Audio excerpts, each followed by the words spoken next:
Bill पारित हुआ है।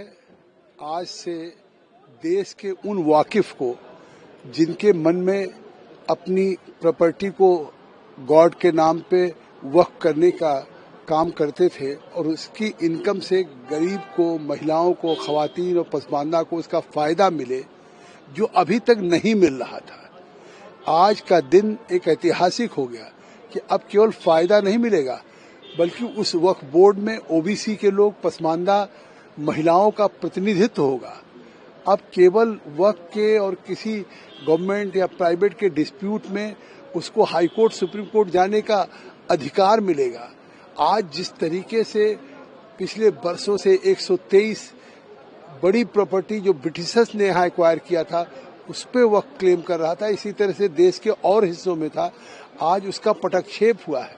अब जो भी वक्फ होगा उस वक्फ प्रॉपर्टी का एक रजिस्ट्रेशन होगा, डीड होगा, उसको वामसी पोर्टल पे अपलोड किया जाएगा और उसकी रखरखाव के साथ उसकी इनकम का ऑडिट सीएजी के द्वारा नियुक्त किए हुए रिटायर्ड ऑडिटर्स करेंगे, तो कम से कम इनकम बढ़ेगी। एक चिंता का विषय था कि देश में रेलवे और डिफेंस के बाद भारत में सबसे ज्यादा प्रॉपर्टी वक्फ की थी और इनकम कुछ करोड़, जहाँ की सच्चर कमेटी ने कहा था कि अगर ठीक से हो तो 12,000 करोड़ उस समय उन्होंने अनुमान किया था, लेकिन इसके बावजूद तनख्वाहें नहीं दी जा सकती थी वक्फ बोर्ड में।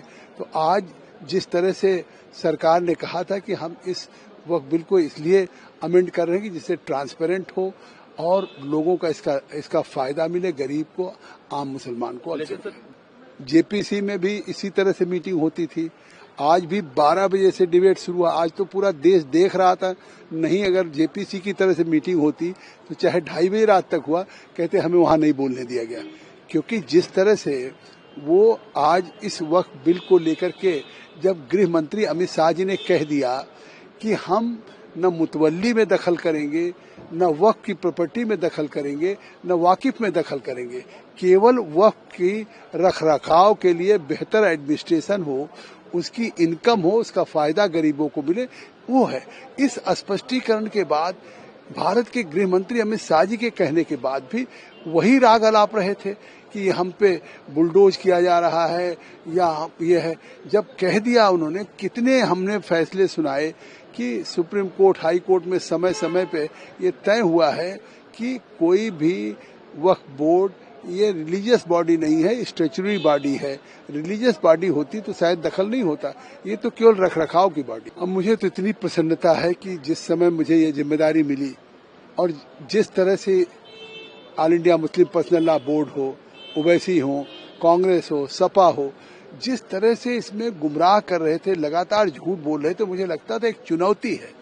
जिस तरह से जेपीसी की बैठकों में बोतल फेंका जा रहा था, झगड़ा करने की स्थिति, मैंने कितना पेशेंटली और कूल ढंग से मैं उसको बर्दाश्त करते हुए मैंने 38 बैठकें किया, 113 घंटे किया, देश के हिस्सों में गया, देश के स्टडी टूर का बहिष्कार किया, मैंने उसको बाइंड अप करके कि सब साथ रहे।